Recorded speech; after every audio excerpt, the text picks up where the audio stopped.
कल मैंने बहुत प्रयास किया था कि बचा जो हिस्सा है उसको पार्ट 2 में ही डाल के ख़त्म कर दूं, बट चल झूठा। आते वक्त काफ़ी लेट हो गया तो मैं बगान वाले हिस्सा को जो है वो छोड़ दिया था। तो आज बस इस वीडियो में बगान वाला का ही वीडियो को सेव करूँगा। अभी अर्ली मॉर्निंग, आज भी सुबह के 6 बजे हुए हैं और फॉग जो है पूरी तरह से इधर बिखरा हुआ है, इसलिए सब बाकी सब तो उड़ गया, लेकिन आपका परफ्यूम रह गया। Nice fragrance. कुछ भी उतना क्लियर नज़र नहीं आ रहा है, बस धुंधला धुंधला सा नज़र आ रहा है। बट यकीन मानिए ये जो नज़ारा है ये काफ़ी मतलब बहुत ही सुंदर नज़ारा है। और आम का पेड़ ये वाला देख रहे हैं,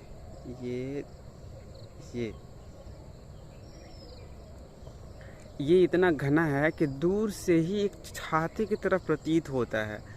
और इधर से एक ये साइड पे वो जो पेड़ है वो एक बरगद का पेड़ है, जो विशाल बरगद का पेड़ है। अभी नहीं बोलेंगे कि वो बहुत बड़ा बन चुका है, अभी वो युवा अवस्था में, वो धीरे धीरे अभी बढ़ रहा है। ये आम का पेड़ काफ़ी बड़ा है और देखने में लग रहा है कि ये एक है, बट यहाँ पे 2 आम का पेड़ है और बहुत ज़्यादा ही आम के फल आते हैं इसमें। और ये सब सारे, अब ये जो एरिया है ये पूरी तरह से ये बगान वाला हिस्सा है। ये बगान मुख्य तौर से 2 प्रकार के पेड़ से फेमस है, एक आम का और महुआ का। तो इसके जो रास्ते हैं उस रास्ते से हम इसमें प्रवेश करेंगे और देखेंगे कि ये बगान किस तरह से फैला हुआ है। ये गांव का यही सब एक नज़ारा ऐसा होता है जिसपे मन मोहित होने का मन कर जाता है। आप कितनों भी कुछ ये हो, मतलब स्ट्रेस में हो, टेंशन में हो, और आप इस तरह से क्षेत्र में अगर आप आ जाते हैं तो सारा टेंशन आपका दूर हो जाता है और कुछ अलग ही थिंकिंग, एक शांत माहौल मिल जाने के बाद आपका सोच भी अलग अलग होने लगता है और बहुत सारे अलग अलग ख्यालात भी आने लगते हैं। और उसमें हम लोग जैसे कि कवि वगैरह जो होते हैं वो लोग को ऐसे प्लेसेस का काफ़ी ज़्यादा ज़रूरत होता है, क्योंकि वो जब एकांत में बैठते हैं तो उन लोगों को बहुत सारे बातें याद आते हैं, बहुत सारे दिमाग में ख्यालात याद आते हैं और उन पे एक अलग अलग कविताएं बनाते हैं। तो इस साइड पे ये जो है जितने भी पेड़ नज़र आ रहा है ये सब सारे महुआ का पेड़ है और ठीक उसके किनारे एक छोटा सा तालाब है और वहाँ पे 6-7 पेड़ जो है वो आम का है। तब सारा महुआ का पेड़ लगा हुआ है। उस वक्त के जितने बूढ़े बुजुर्ग लोग थे, और उधर भी कुछ 2-4 गो आम का पेड़ है और साइड में बांस का ये है। ये पूरा का पूरा बगान जो है ये महुआ बगान है। तो ये वाला जो है इसको बड़ा महुआ का बगान भी बोलते हैं, क्योंकि ये यहाँ पे बहुत सारे महुआ का ये है पेड़ है। और महुआ एक ये इसका बहुत ही अलग अलग प्रकार का यूजेस है। और जैसे महुआ जो होता है, महुआ के फल से नहीं, महुआ का फल से शराब नहीं, महुआ का फल को कोचड़ा बोलते हैं। क्या बोला तूने? ठीक है, तो वो है अरे वाह, बहुत ज़्यादा लाभदायक चीज़ है। उसका पेय पदार्थ बनाया जाता है, पता है कि नहीं, जिसको हम लोग बोलते हैं महुआ। मिलावट नहीं करेगा। हाँ, इशारा करके बता, कैसे बताए, बता, फिर से बता। इधर इधर इधर इधर आगे बता। बोलो कैसे ये वाला बनता है। चल। गाड़ी स्टार्ट कर। चप्पल छूट गया। हम फर्स्ट। गाड़ी चला। इसका इस इशारे से मतलब है कि नशीला जो पदार्थ होता है, यानी शीशी में जो नशे पदार्थ को ये करते हैं, छोटे छोटे शीशी में पैक होता है।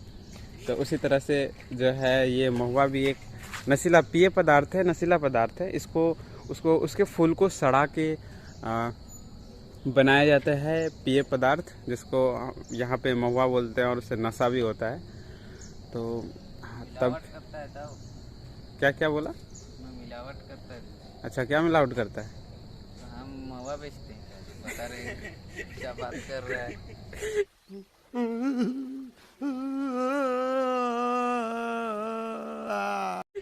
अरे भाई तुम ज्ञान दे रहे हो तो मुझे लगा कि शायद हो सकता है कि पता हो। तुमको पता है क्या?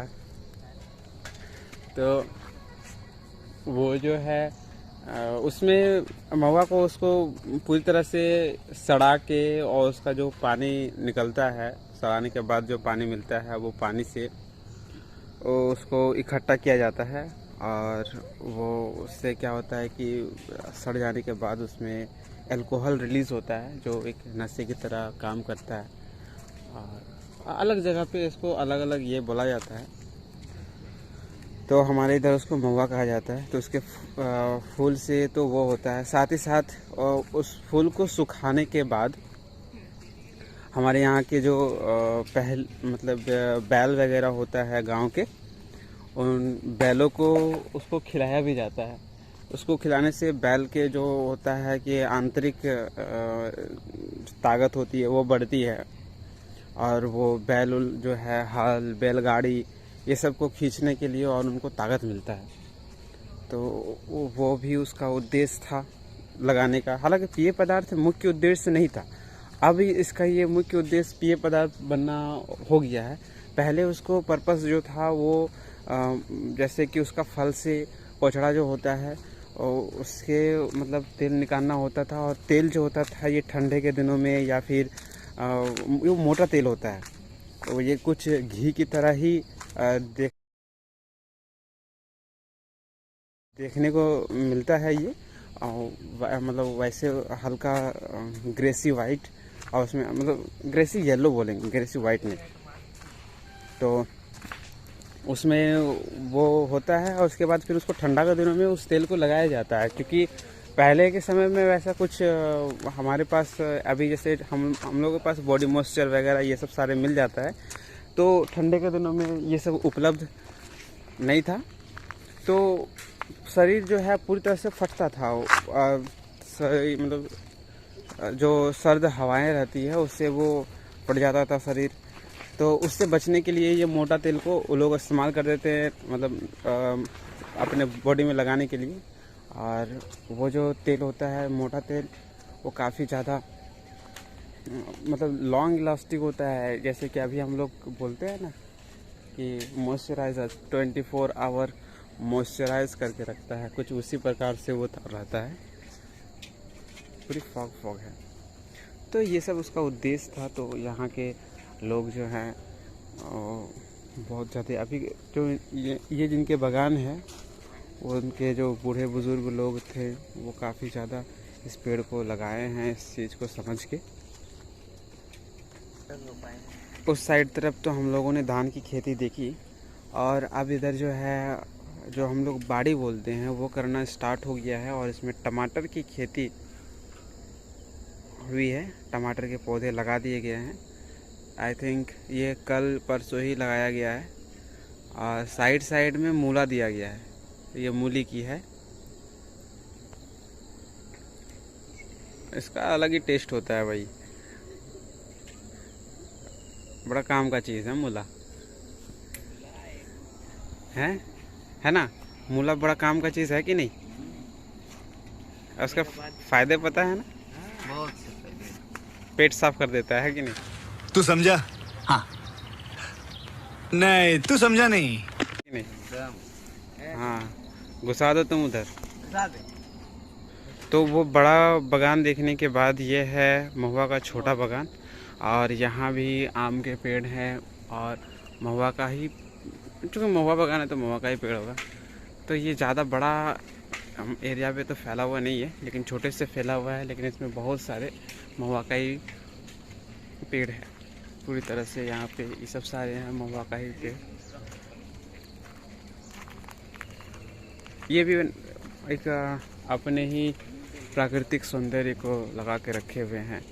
यहाँ पे आना बड़ा ही मज़ा आता है। ये सब जगह पे पूरा एकदम खाली खाली सा और खुला खुला जगह होने की वजह से अच्छा लगता है इस सब एरिया में घूमना। चारों ओर आपको पेड़ ही पेड़, ये रास्ता है दोनों साइड में पेड़, एक अलग ही मज़ा देता है। इस बागान से जैसे ही हम लोग आगे की ओर उठेंगे तो ये गांव का पिछला हिस्सा है और इस पिछले हिस्से का स्कूल है। ये एक छोटा सा स्कूल है कि आने वाले समय में ये एक बड़ा स्कूल बनेगा और ये इसका ग्राउंड। और यहाँ से हमारा गांव जो होता है ये बैक साइड से स्टार्ट होता है। इसके बाद यहाँ से फिर हम लोग आगे की ओर एक नया वीडियो आएगा, उसमें हम लोग आगे की ओर चलेंगे और पूरा गांव आपको दिखाएंगे। तो फाइनली जो है ये मॉर्निंग ब्लॉग्स का द एंड हुआ। दोनों बागान और वो सब सारे एरिया हम लोग घूम चुके। अब चलते हैं।